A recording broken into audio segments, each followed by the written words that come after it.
नमस्कार दोस्तों, स्वागत है आप सभी का हमारे YouTube channel physics bye Arun sir में। दोस्तों, आज अपने चर्चा करेंगे कक्षा 12 का जो टॉपिक है वो है अपना विद्युत द्विध्रुव क्या होता है।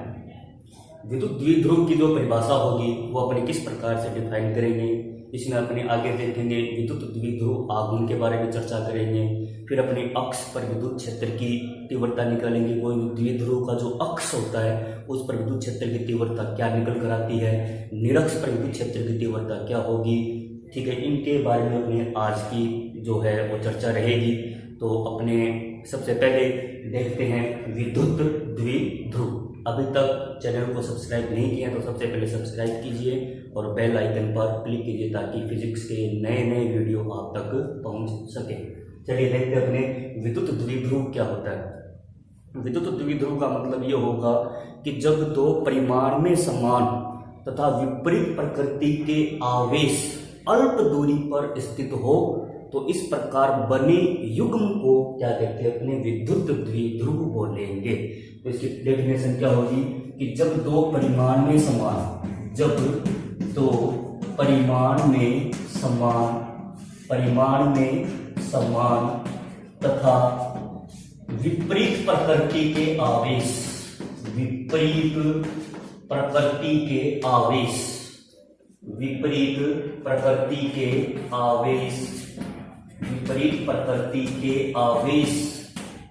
अल्प दूरी पर स्थित हो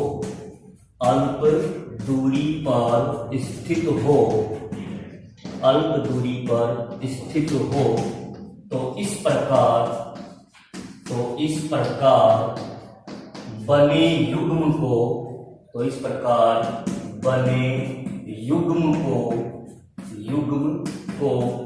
विद्युत द्विध्रुव कहते हैं।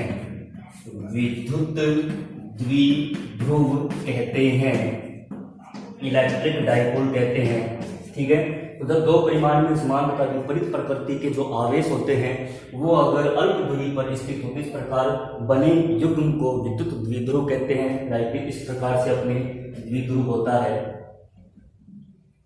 ये द्विध्रुव है अपने पास में। ठीक है, प्लस क्यू और माइनस क्यू परिमाण में समान है और विपरीत प्रकृति के आवेश है। ये इसका केंद्र बिंदु O होता है और ये इनकी जो अल्प दूरी लेते हैं सुविधाजनक के लिए अपने कितनी लेंगे, 2a लेते हैं। तो ये जो होता है वो विद्युत द्विध्रुव कहलाता है। जैसे कोई एग्जाम्पल अपने बात करते हैं, NaCl, ठीक है, HCl, ये सारे क्या होता है, विद्युत द्विध्रुव होता है। तो आज मेरी बात Na पर धनायन होता है, Cl पर ऋणायन होता है, H पर धनायन, Cl पर क्या होता है, ऋणायन। तो वो क्या कहलाएगा, विद्युत द्विध्रुव कहलाएगा। अब अपने आगे चर्चा करते हैं विद्युत द्विध्रुव आघूर्ण क्या होता है। वो अपने नेक्स्ट इसका टॉपिक है, विद्युत द्विध्रुव आघूर्ण क्या होगा। नेक्स्ट टॉपिक है विद्युत द्विध्रुव आघूर्ण। विद्युत द्विध्रुव आघूर्ण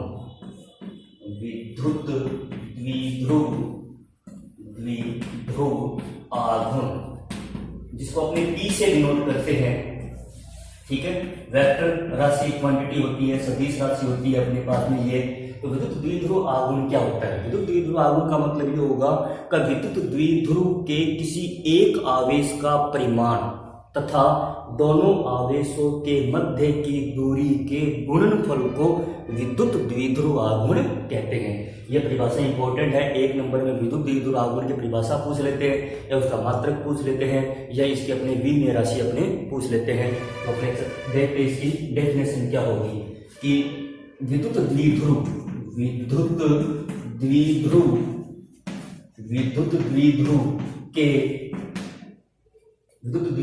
के किसी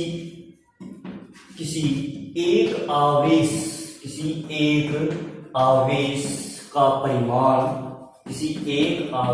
का परिमाण तथा दोनों आवेशों के मध्य की दूरी के गुणनफल को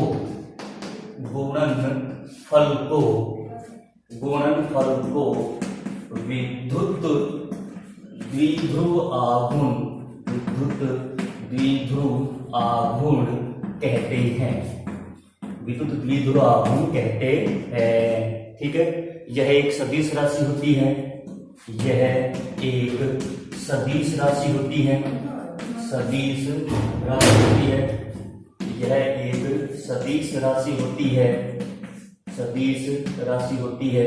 इसे P से व्यक्त करते हैं, इसे P से व्यक्त करते हैं, इसे P से व्यक्त करते हैं तथा इसकी दिशा तथा इसकी दिशा तथा इसकी दिशा ऋणावेश से धनावेश की तरफ होती है, ऋणावेश से धनावेश की तरफ होती है, ऋणावेश से धनावेश की तरफ होती है, ऋणावेश से धनावेश की तरफ होती है। ये अपनी इसकी डेफिनेशन है विद्युत द्विध्रुव आघूर्ण की, कि विद्युत द्विध्रुव के किसी एक आवेश का परिमाण तथा दोनों आवेशों के मध्य की दूरी के गुणनफल को क्या कहते हैं, अपने विद्युत द्विध्रुव आघूर्ण कहते हैं। यह एक सदिश राशि होती है, इसको किससे व्यक्त किया जाता है, P से व्यक्त किया जाता है, और इसकी जो दिशा होती है वो सदैव ऋणावेश से धनावेश की तरफ होती है। तो इसका जो फॉर्मूला होता है वो P इक्वल टू कितना होगा, किसी एक आवेश का परिमाण Q और इंटू दोनों दूरी के गुणनफल के क्या होता है, समानुपाती गुणनफल के बराबर में होगा। ये इसका फॉर्मूला है। अब इसके बाद करते हैं अपने इसका मात्रक क्या होता है, मात्रक क्या होगा इसका मात्रक, आवेश का मात्रक क्या होता है, कूलाम, ये कूलाम लिख दिया, इंटू 2a एक प्रकार की दूरिया विस्थापन है, इसका मात्रक क्या होता है, मीटर। तो मात्रक क्या होगा, कूलाम इंटू मीटर। ठीक है, अब इसकी विमा और बता देते हैं अपने, विमा, इसकी विमा क्या होगी, इसकी विमा अपने जानते हैं, कूलाम आवेश होता है, उसकी विमा क्या होती है, AT, और मीटर की क्या होती है, L। तो बताओ इसमें द्रव्यमान है क्या, M0 नहीं है, L1 है। ठीक है, और फिर कितना आएगा अपने पास में, T1 आएगा और A1 आएगा, ये इसकी विमा होगी। कूलाम इंटू मीटर के स्थान पर अपने दूसरा मात्रक भी अपने इसमें बता सकते हैं, जिसको अपने बोलते हैं डिबाई। क्या बोलते हैं, डिबाई। इसका एक मात्रक क्या होता है, डिबाई ही होता है विद्युत द्विध्रुव आघूर्ण का। ये अपने विद्युत द्विध्रुव आघूर्ण हो गया। अब अपने इसमें आगे चर्चा करेंगे कि विद्युत द्विध्रुव के अक्ष पर विद्युत क्षेत्र की तीव्रता अपने कैसे निकालते हैं, वो अपने अगला अपना इसका टॉपिक है। देखते हैं विद्युत द्विध्रुव के अक्ष पर विद्युत क्षेत्र की तीव्रता। टॉपिक है विद्युत द्विध्रुव के अक्ष पर, विद्युत द्विध्रुव के अक्ष पर विद्युत क्षेत्र की तीव्रता। चलो नेक्स्ट टॉपिक है विद्युत द्विध्रुव के अक्ष पर। ठीक है, और एक होता है इसका अनुध्रुवीय, जिसको अक्ष बोलते हैं, अक्ष बोल देना, अनुध्रुवीय बोल देना अपने, अनुध्रुवीय। ठीक है, उसकी दिशा में, ठीक है, अनुध्रुवीय अपने भी उसकी दिशा में विद्युत क्षेत्र की तीव्रता अपने निकाली। विद्युत द्विध्रुव के अक्ष या ओब्लिक अनुध्रुवीय पर विद्युत क्षेत्र की तीव्रता, ये अपना जो टॉपिक है वो बड़ा प्रश्न इसमें पूछा जाता है, वो आज की अपने इसमें चर्चा रहेगी। ठीक है, तो देखिए इसे किस प्रकार से अपने तैयार करेंगे।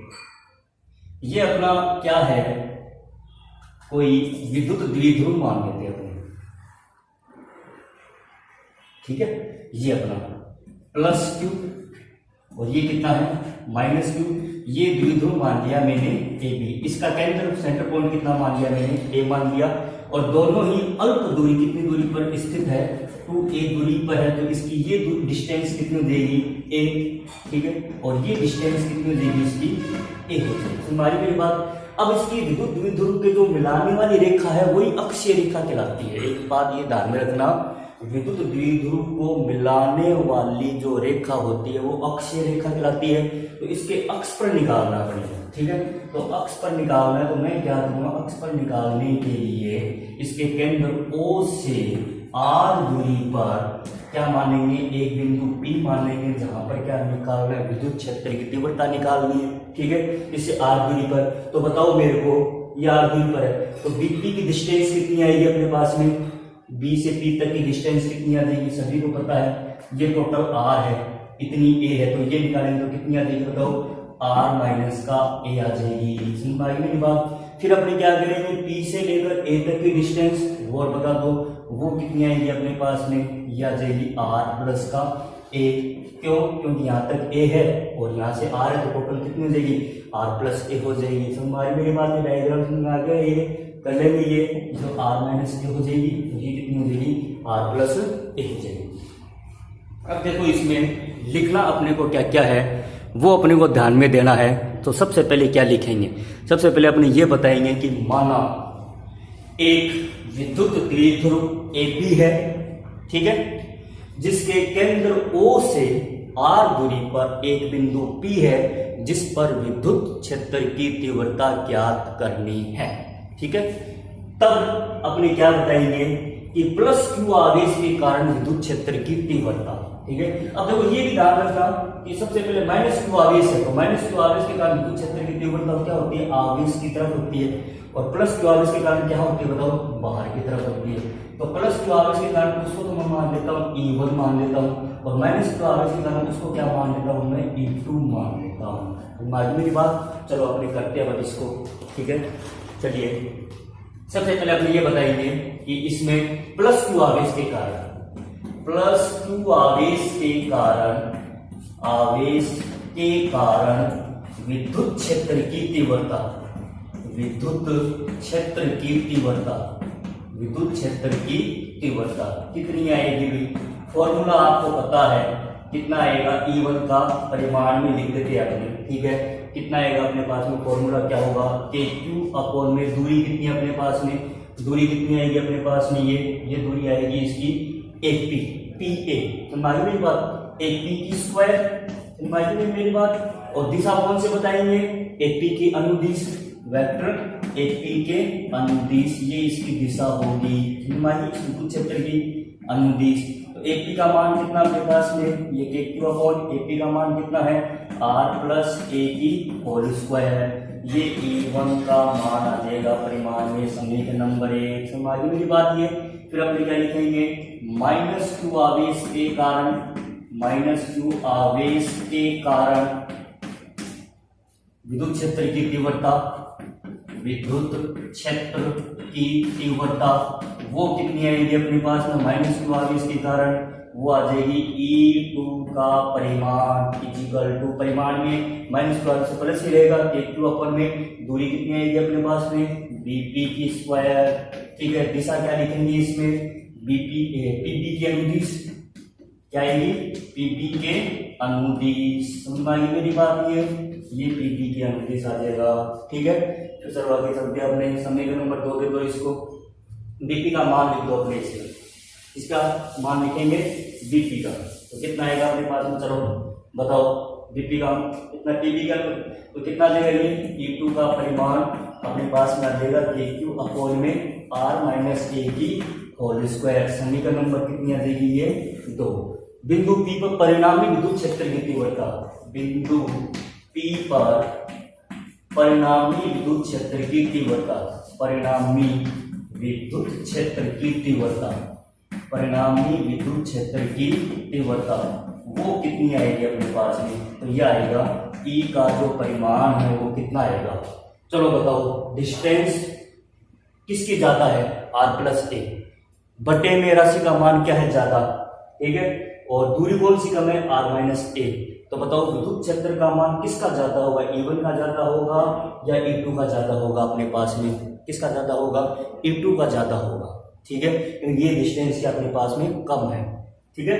तो कितनी आएगी अपने पास में, क्या आ जाएगा, E2 का परिमाण माइनस E1 का परिमाण। चलो चलते अपने, निकालते अपने, E2 का मान रखो और E1 का मान रखिए, कितना आएगा अपने पास में, तो E का मान कितना आएगा, E का जो परिमाण है, E2 का मान कितना था, KQ अपॉन में R माइनस A की होल स्क्वायर, और माइनस KQ अपॉन में कितना आ जाएगा, R प्लस A की होल स्क्वायर। मान मेरी बात, KQ इसमें कॉमन आ जाएगा, एलसीएम कितना आएगा, R माइनस A की होल स्क्वायर और आर प्लस ए की होल स्क्वायर, ऊपर कितना आ जाएगा आर प्लस ए की whole square minus R minus A की होल स्क्वायर। ठीक है, तो ये के क्यू आएगा, एलसीएम कितना है आर माइनस ए की होल स्क्वायर और आर प्लस ए की होल स्क्वायर। होल स्क्वायर खोलो इसकी, आर स्क्वायर आएगा प्लस ए स्क्वायर आएगा प्लस 2RA। ठीक है, इसमें कितना आएगा माइनस पीछे, ये भी ऐसा कैसा आएगा आर स्क्वायर, फिर माइनस पीछे है और ये माइनस का 2RA है, तो कितना देगा minus minus minus plus 2RA। ठीक है, और फिर कितना देगा अपने पास में ये, और माइनस का कितना देगा अपने पास में ये माइनस का ए स्क्वायर। समझ में बात में, तो देखो आर स्क्वायर से R square cancel, A square से ये कैंसिल। चलो कितना आएगा अपने कुल मिलाकर, ये आ जाएगा ई का जो मान है अपने पास में कितना आएगा, ई का जो परिमाण है वो अपने पास में आ जाएगा के क्यू। ठीक है, अंदर क्या बचेगा 4RA अपोन में कितना आ जाएगा a minus B into A plus B, तो कितना आ जाएगा R square minus A square की होल स्क्वायर। ठीक है, क्योंकि a माइनस बी और a प्लस बी क्या होता है a square minus B square. ठीक है, इसको अपने ऐसा लिखते हैं, दो बाहर ले लीजिए, अंदर कितना आएगा 2RA और अपोन में कितना देगा R square minus A square की होल स्क्वायर। ठीक है, हमारी मेरी बात देखो मैथमेटिकल पोर्शन है तो कहीं दिक्कत नहीं आनी चाहिए, बायोलॉजी वालों को जरूर थोड़ी सी समस्या आ सकती है, पर तो सिंपल मैथ इसमें है वो अपने को लगानी है। वो मैंने 4AR को क्या लिख दिया, तो इसमें कॉमन लिया 2RA क्यों किया है, तो द्विघात बनाने के लिए। ठीक है, अब अपने ये बताइए कि जो आर का मान है वो ए से क्या है बहुत ज्यादा हो, तो फिजिक्स में नियम होता है जो राशि बहुत कम होती है उसको नगण्य मान लेते हैं, तो ए स्क्वायर है वो लगभग क्या हो जाएगा नगण्य है, तो कितना देगा अपने पास में 2KQ अपोन में कितना AP और इनटू में कितना देगा आर की पावर 4, आर स्क्वायर की स्क्वायर ए स्क्वायर 0 हो जाएगा अपने पास में। समझ मेरी बात ये, और सॉरी इसमें ये 2R और रहेगा इसमें। ठीक है, तो अपने पास में ये जो आवेश है ये Q भी अब अंदर लेना आप इसमें, तो Q गुणा में 2A विद्युत द्विध्रुव आघूर्ण होता है, तो मैंने यहाँ पर P लिखा है, ये बात को लिख देना इसमें कि P इजिकल टू कितना होता है Q इंटू में 2A। समझ मेरी बात ये, तो वो R से ये एक R कैंसिल हो गया, तो कुल मिलाकर अपने पास जो मान आएगा वो कितना आएगा, कितना आएगा बिंदु P पर परिणामी विद्युत क्षेत्र की तीव्रता का मान है वो कितना आएगा अपने पास में 2K, ये अंदर 2KP अपोन में कितना आ जाएगा RQ। ठीक है, अब इसका जो अपने डायग्राम है आरेख है वो कैसे बनाएंगे, क्योंकि E किसके समानुपाती होता है RQ के। ठीक है, तो इसका जो रेखा चित्र अपने बनाएंगे, ये E ये दूरी R तो इस प्रकार से होता है। ठीक है, E व्युत्क्रमानुपाती RQ। ठीक है, सदिश निरूपण में लिखेंगे तो कैसे लिखेंगे, सदिश निरूपण, सदिश निरूपण में क्या आएगा इसका मान E is equal to 2KP upon में RQ R कैप, ये सदिश निरूपण में इसका मान आ जाएगा। तो इस प्रकार से अपने ये अक्ष पर विद्युत क्षेत्र की तीव्रता का मान अपने निकालेंगे, और बिल्कुल अच्छा टॉपिक है। तो परिणामी विद्युत क्षेत्र की दिशा है वो किस तरफ होगी बताओ, किस तरफ हो जाएगी परिणामी विद्युत क्षेत्र की तीव्रता अपने पास में, क्योंकि ऋणावेश से धनावेश की तरफ है, यानी E1 की दिशा में हो जाएगी अपने पास में। तो इसका मान कितना आ जाएगा, E का मान 2KP अपोन में कितना आ जाएगा R³ आएगा। ये अक्ष पर विद्युत क्षेत्र की तीव्रता है, इस प्रकार से अपने निकालना है। और मेरे डिस्क्रिप्शन बॉक्स में सभी चैप्टर के लिंक दे रखे हैं, वहाँ से आप सभी चैप्टर के लिंक देख सकते हैं, और एक व्हाट्सएप ग्रुप का भी लिंक है उसमें भी आप जुड़ सकते हैं। उसमें विभिन्न प्रकार के अपने टेस्ट प्रक्रिया शुरू करेंगे, तो वहाँ पर आप वहाँ ज्वाइन हो सकते हो। वीडियो को पूरा देखना है, स्किप नहीं करना, बिल्कुल भी स्किप नहीं करना है। धन्यवाद।